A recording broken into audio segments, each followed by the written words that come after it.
A deadline is looming to come up with a deal to avoid the fiscal cliff. But what would happen if a deal isn't made? We already know it will dig into your paycheck, but you will have to open up your wallet even more for basic necessities like food. Mira in Austin, you spoke with a farmer who says milk will be higher than ever. That's right, Tia, and look at these guys. They really don't seem to mind. But here's the truth. Congress has 2 days to take action. If not, consumers are going to be milked for a lot of extra cash. What if we lived in a world where just 1 gallon of milk cost $8? We just caused a lot of volatility, and nobody would know for sure what was going on. This is Case Van Stein, a dairy farmer in the business for 50 years. His answer, milk the consumers for more money. You'll have happy cows, but not happy farmers. We would cause extreme hardships on a lot of people because consumers can't afford that much. But that much might just be a new reality. Congress has until Monday to pass a bill renewing support for agriculture programs. If not, the government will revert back to what they did back in 1949, requiring the Agriculture Department to buy milk at inflated prices. It would mean a cash flow shot in the arm. But the fact is, dairy farmers need the price of milk to go up. Within the past few years, the ingredients to actually feed these guys has nearly doubled. Right now, the average cost of a gallon of milk is $3.75. If the bill doesn't pass, it could go up to $8 a gallon. I don't believe a congressman in Washington is going to go back to the voters explaining why it's his fault that we're paying $8 for milk. President Obama is urging Congress to at least pass an extension of the 64-year-old farm bill, at least while things get sorted out. We'd be competing against consumers buying less. We'd have to deal with imports. For now, he's dealing with making a profit. And even if we are inching closer and closer to the edge of the dairy cliff, Van Stein must continue. He has 600 acres of land to groom and 1,000 cows to feed. Now, don't be alarmed just yet. If the price does go up, it's not going to happen next week. It's going to, oh, look, we've got a buddy over here. It's going to take a couple of months, and they're so sweet. It's going to take a couple of months for everything to set up and for the guidelines to really set in. Tia, back to you. Aren't they cute? They are cute, Maren, and it looks like they love you, so have they fun do. out there. I've been spending all day with them, so they're too friendly. All right, thank you so much for that report. Well, City Beat now, starting in Sacramento, where cops arrested this man after they say he called falsely reporting an emergency not once, not twice, but 3 times.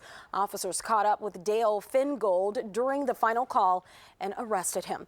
Area law enforcement not taking any time off from busting those drinking and driving. 20 drivers were arrested yesterday at Sacramento's checkpoint. 6 were cuffed in Lodi last night. Stockton is set to have a DUI checkpoint set up somewhere in the city this evening. With more people out celebrating this time of year, this split cop car taxi cab ad is getting people to think twice before knocking back a few and getting behind the wheel. The Are You OK campaign is a visual way of reminding those out partying at the bar to get home safely, and that a cab ride will only cost a few bucks. A ride in the back of a squad car will end up costing a whole lot more.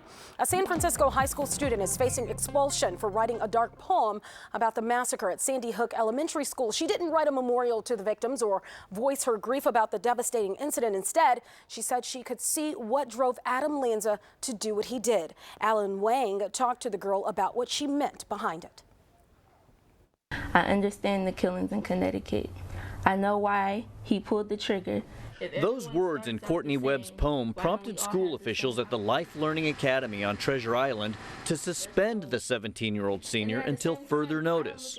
Why are we oppressed by a dysfunctional community of haters and blamers? The meaning of the poem is just talking about society and how I understand why things like that incident happened. Courtney says she didn't turn the poem in as an assignment. Instead, the teacher discovered it in class and took it to the principal.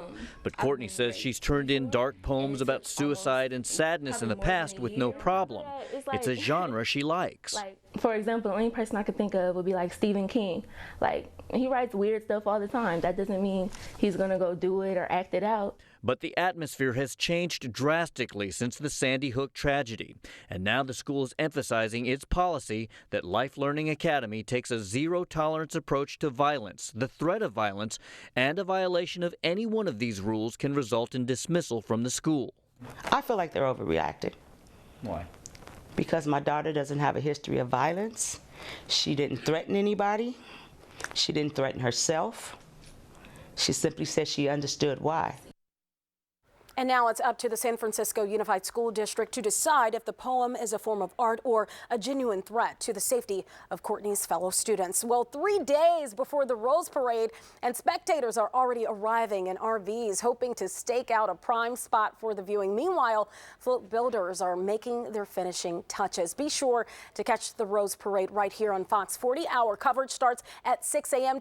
on Tuesday. And Dennis, a lot of people want to know what will the weather be like New Year's Eve.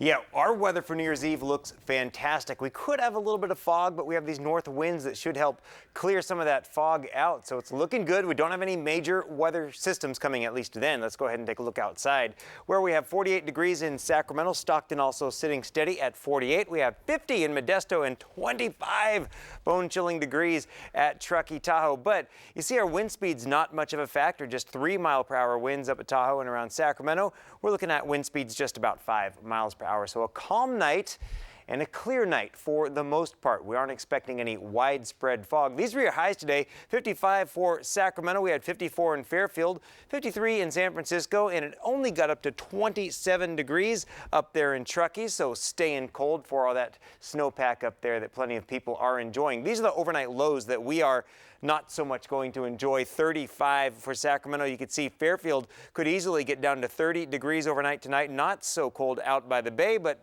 bone-chilling cold, 11 degrees up around Truckee. So you can see we're right around freezing into the San Joaquin Valley and portions of the North Valley. So we could have some frost in the morning if you're waking up early. All right, pressing forward, taking a look at your satellite. You see we have a bit of a break before the next system.